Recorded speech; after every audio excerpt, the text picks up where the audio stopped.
नमस्कार सर्व मित्रांना, माझा नमस्कार. आज आपण एक नवीन विषय घेऊन आलेलो आहोत. श्री शिवभारत.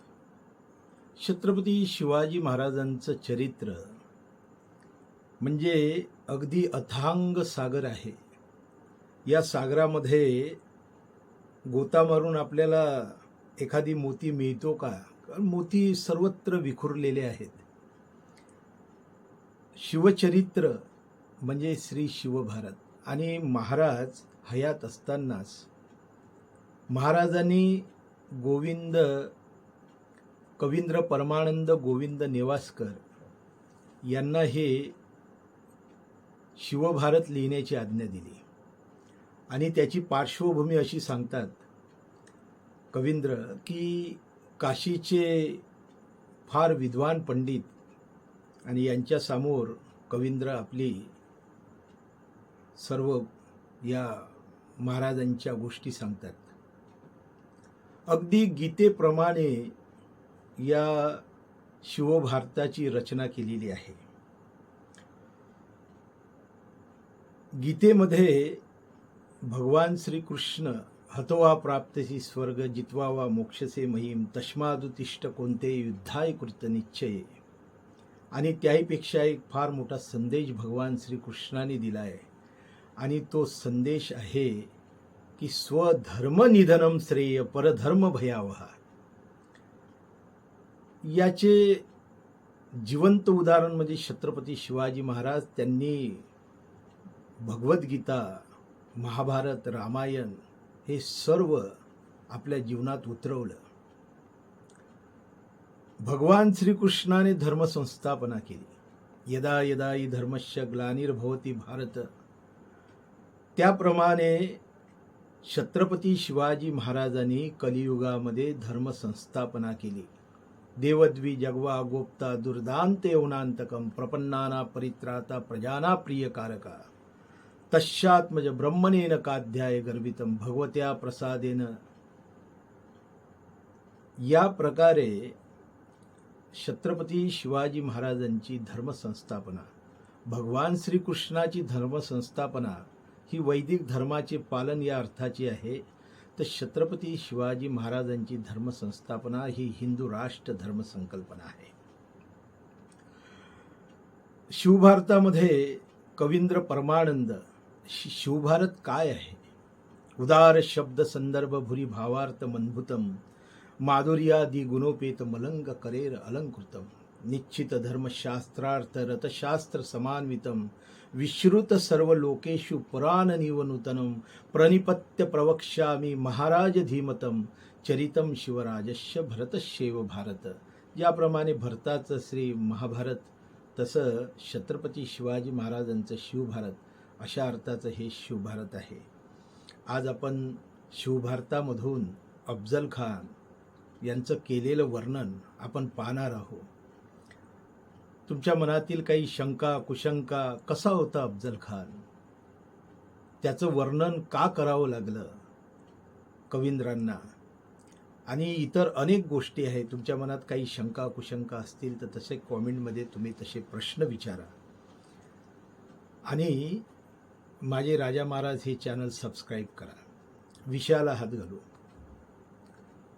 कवींद्र परमानंद म्हणतात, कृत प्रतीप संतापे प्रतापे तव जागृती वत श्रीरंगा राजोपी रणरंगाद्विरज्यन्ते. म्हणजे हे अफजल खाना, तुझं पौरुष मी काय वर्णन करू.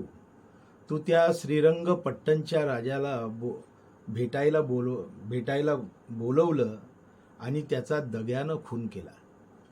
अगदी तसंच तू त्या शिवाजीला सुद्धा बोलव आणि त्याचा दग्यानं खून कर. तो या विक्रम वीरेन शनात कर्णपुराधिपहा. एका श्लोकात म्हणतात कवींद्र परमानंद की तो कर्णपुराधिपचा राजा तू शनात विरक्त केला, त्याचा पराजय केला, तसा तू या शिवाजीचा सुद्धा पराभव कर. तो या मंद रसोरण मथिता मधुरापुरी निगृह नगरी कांच्यात चापी कांचनम. हे अफजल खाना, तुझं पौरुष असं आहे. तू ते मधुरा शहर उद्ध्वस्त केलं आणि कांची शहर उद्ध्वस्त करून त्यातील सुवर्ण लुटलं, तसं तू या हिंदवी स्वराज्याचे सुद्धा सर्व मुलूक उद्ध्वस्त कर. पदे पदे सुभवता भवता किंकरी कृत व्यस्मरद्वीर भद्रोपी शत्र चामर संपदा. हे अफजल खाना, तू त्या वीरभद्राला, त्याला फार लोभ होता.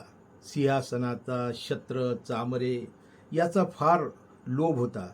तू त्याचा पराभव केला, त्याला जमिनीवर आणलं. आता तो शत्र, चामर, मोर्चे याच्याकडे पाहत सुद्धा नाही. म्हणजे असं अफजल खानाचं वर्णन केलेलं आहे की अफजल खाना, तुझं पौरुष किती आहे.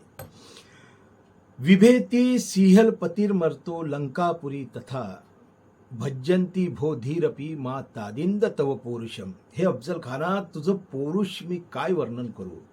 तो श्रीलंकेचा राजा सिंहल, त्याच्या समोर तुझं नाव जरी काढलं ना तरी त्याला तरतरून घाम येते, थरथर कापतो तो. तुझं पौरुष असं आहे. एवढंच नाही अफजल खाना, तुझं पौरुष मी अजून वर्णन करतो की बर्तेंद्र प्रस्थनाथोपी निशम्य तव जागृती रोषावेश वशीभूतो न निद्राती दिवानिशम.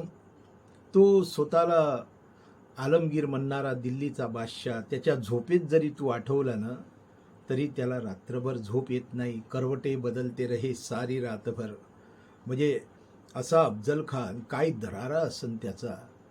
शेवटच्या याच्यामध्ये अली आदिलशाह त्या अफजल खानाला म्हणतो, प्रतलंच चला सप्त चलत फजलत्वयी शुभ्यंती चापद्य सप्तदीपा सिद्धंती सप्तच. हे अतिशोक्तीपूर्ण वर्णन केलेलं आहे अफजल खानाचं कवींद्रांनी. पण कवींद्र म्हणतो की हे अफजल खाना, तू चालू लागला ना म्हणजे 7 पर्वत डळमळू लागतात, 7 समुद्र शुद्ध होतात आणि 7 द्वीपे खचतात. वास्तविक पाहता कवींद्राचं हे विधानही तेवढंच सत्य आहे. कारण दिल्लीचा बादशाह त्यावेळेस शहाजहान होता आणि त्याचा मुलगा औरंगजेब याने कल्याणी आणि बिदर जिंकल्यानंतर एके ठिकाणी तो विजापूर सैनिकांच्या तावडीत सापडला. नेतृत्व करत होता अफजल खान. पण खान मोहम्मदाला औरंगजेबाने बोलून घेतला आणि औरंगजेबाने सांगितलं की माझ्या वडिलाला जर माहीत पडलं तर माझे वडील फार मोठी सेना घेऊन या विजापुरात येतील आणि विजापूर बुडवेल. शेवटी धर्म वाट दिली आणि त्याला जाऊ दिलं. याचा राग पकडून खान मोहम्मदचा विजापूरला पश्चिमेकडे असणारा सर्वात मोठा दरवाजा, मक्का दरवाजा, इतका मोठा आहे की ढालगंज म्हणजे हत्तीवरचं निशाण सुद्धा सहज निघते. तिथे हा पालखीतून येत असताना मारेकरी घातले आणि सर्व मारेकरी धावले आणि पालखीतच त्याच्या शरीराचे तुकडे तुकडे केले. म्हणजे अफजल खानाचा इतका दरारा होता.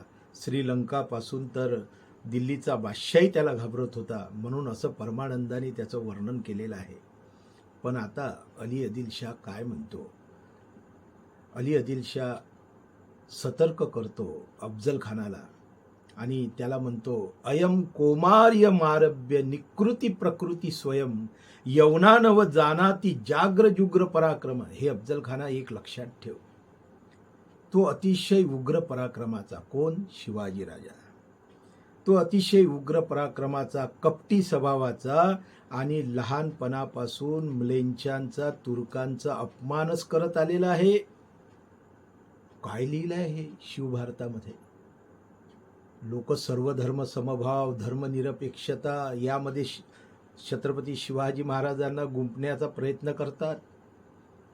दुसऱ्या एका श्लोकामध्ये म्हणतात ते की हंत तेन महोत्सवा हवता वीरेन मानिना स्वधर्माभिमानी निविष्टेन म्लेंचो धर्म विहन्नते. हे अफजल खाना, एक गोष्ट लक्षात ठेव. तो स्वधर्माभिमानी शिवाजी राजा कुणालाही मानत नाही. त्याचा जन्म जणू काय म्लेंच धर्म, तुर्क धर्म संपवण्यासाठीच झालेला आहे.